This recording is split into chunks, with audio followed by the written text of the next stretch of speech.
Big moves on the global chessboard. Nepal and China have officially signed a framework agreement under the Belt and Road Initiative, or the BRI, marking a turning point in their bilateral relationship. This deal comes 7 years after the two countries inked a memorandum of understanding. But what does this mean for Nepal? How will it impact India? And what are the global implications of this development? Hello and welcome. You're watching Statecraft with me, Geeta Mohan.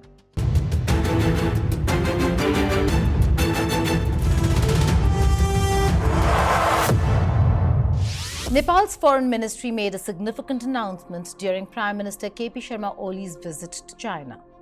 The two nations signed the BRI framework agreement, which is valid for 3 years but comes with an option for extension, signaling a commitment to long-term collaboration between the two countries. This agreement isn't just a diplomatic milestone. It's a strategic declaration of Nepal's growing ambitions on the global stage.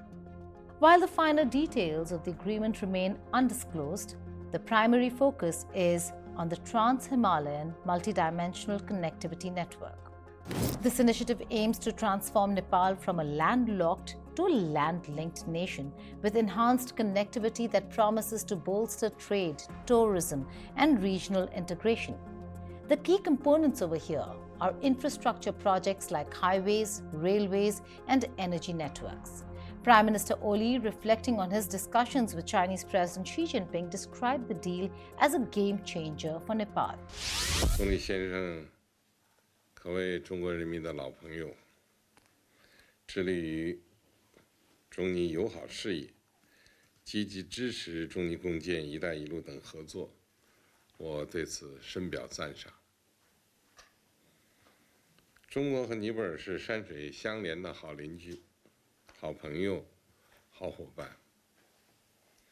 建交69年来，两国真诚相待，相互尊重，相互支持，双边关系保持健康稳定发展。明年我们将迎来中尼建交70周年。中方愿同尼方秉持建交初心，巩固传统友谊，深化互利合作，共同推动中尼面向发展与繁荣的世代友好的战略合作伙伴关系得到新的更大发展。I'm very pleased to meet Your Excellency today. There is no issues, only friendship between Nepal and China. Our cooperative relations are as tall as Himalayas.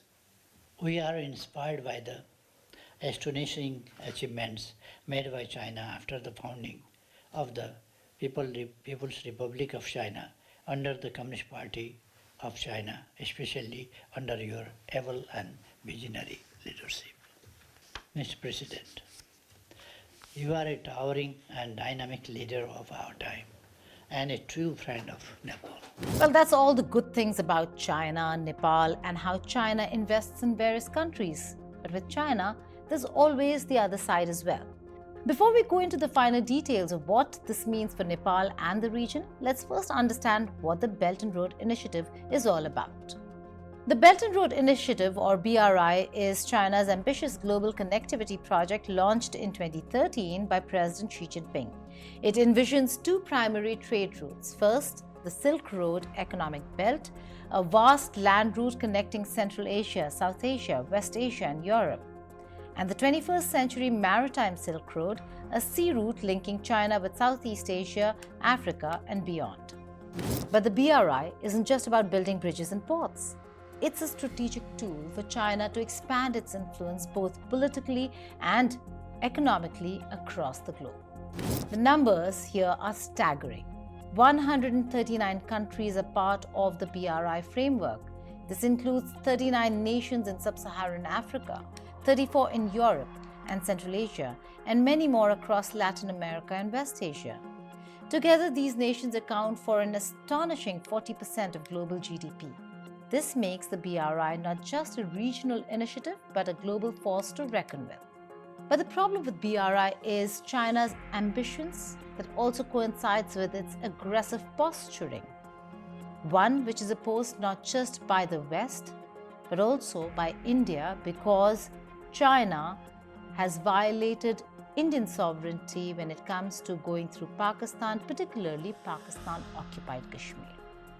Many countries object to Chinese growth in this manner because of the aggression and the dominance it wants to create for itself.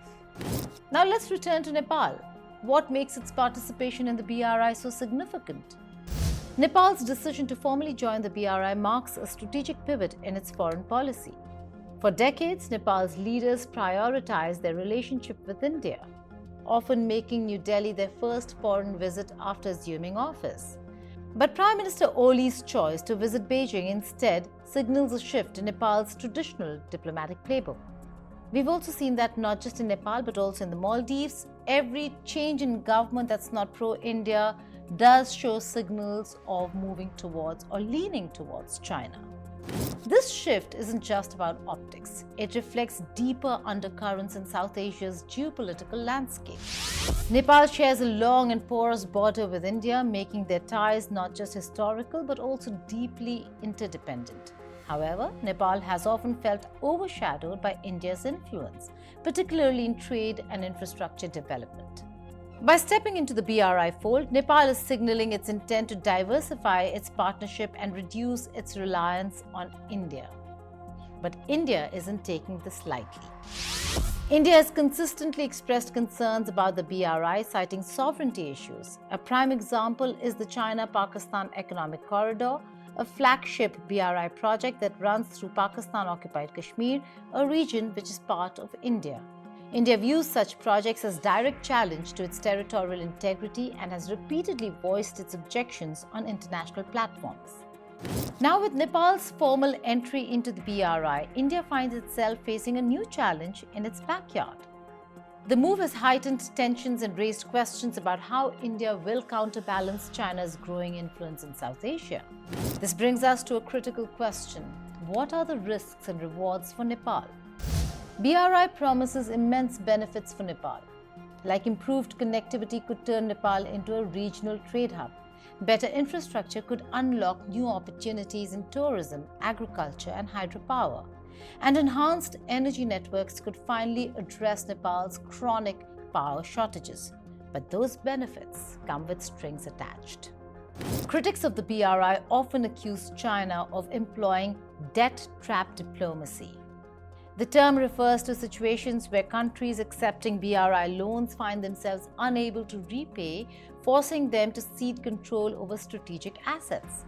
A case in point is Sri Lanka's Hambantota port, which is now leased to China for 99 years after Sri Lanka defaulted on its debt payment. Nepal, aware of these risks, initially insisted on grants rather than loans for its BRI projects. But during Prime Minister Oli's visit, the language in the agreement shifted from grants to investment and aid, introducing a layer of financial ambiguity that has sparked a debate. We are not only linked by mountains and rivers, but we are also connected by culture and centuries-long economic relations. Respect for sovereign equality, territorial integrity, and political independence, as well as mutual trust. I encourage the business community from both the countries to work together for mutual benefit. Your increased collaboration and partnership will contribute to further enhancing our economic cooperation. I believe the private sector is the real engine of economic growth and prosperity. Our export is very much low if we are compared with the import from China. So we need to explore the more item to export to China. Border connectivity also need to be improved than what we already have. Adding to the complexity is the political landscape within Nepal itself. The ruling coalition in Nepal is far from united on the BRI.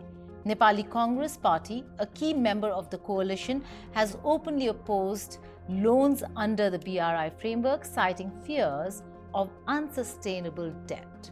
If China's investments in Nepal follow the trajectory seen in other nations, it could deepen political rifts and strain Nepal-China relations in the long term.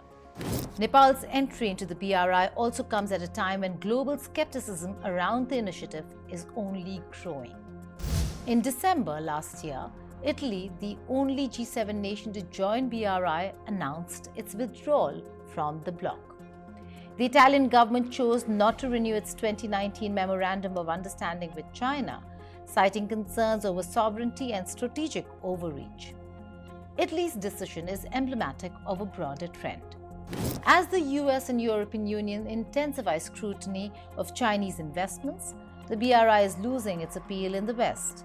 For many, Italy's withdrawal signals that the initiative's golden era might be coming to an end in developed economies. So where does then Nepal leave itself? For Nepal, the stakes couldn't be higher. The nation is banking on the BRI to bridge its infrastructure gap, improve its energy security, and drive economic growth. However, the path forward is fraught with challenges. Domestically, the agreement has already sparked heated debates. Opposition parties and civil society groups are questioning the long-term implications of Nepal's deepening ties with China. Will the BRI truly deliver on its promises, or will it lead Nepal down the path of economic dependency or even ruin? And then there's the regional angle. For India, Nepal's pivot towards China is a wake-up call. In response, New Delhi is likely to ramp up its investments in Nepal and other neighboring countries to counter China's influence. Initiatives like the India-Nepal Railway Project and the Hydropower Collaboration Agreement are expected to gain renewed focus. Meanwhile, China's push into Nepal adds another layer of complexity to its already tense relationship with India. The two Asian giants have been locked in a bitter border dispute, and Nepal's entry into the BRI could further strain ties. For the global community, Nepal's experience with BRI will serve as a litmus test. If Nepal successfully navigates the challenges and reaps the rewards, it could inspire other nations to embrace the BRI. But if the initiative leads to debt traps and political instability, as have been seen before in many other countries across the world, it will then reinforce global skepticism around China's intentions. In the end, Nepal's bold step into BRI fold is as much about ambition as it is about risk. As the country balances its aspirations for growth with the realities of geopolitics, the world will be watching closely. This isn't just a story about Nepal and China, it's about the shifting dynamics and geopolitics of the century. Thank you for watching Statecraft.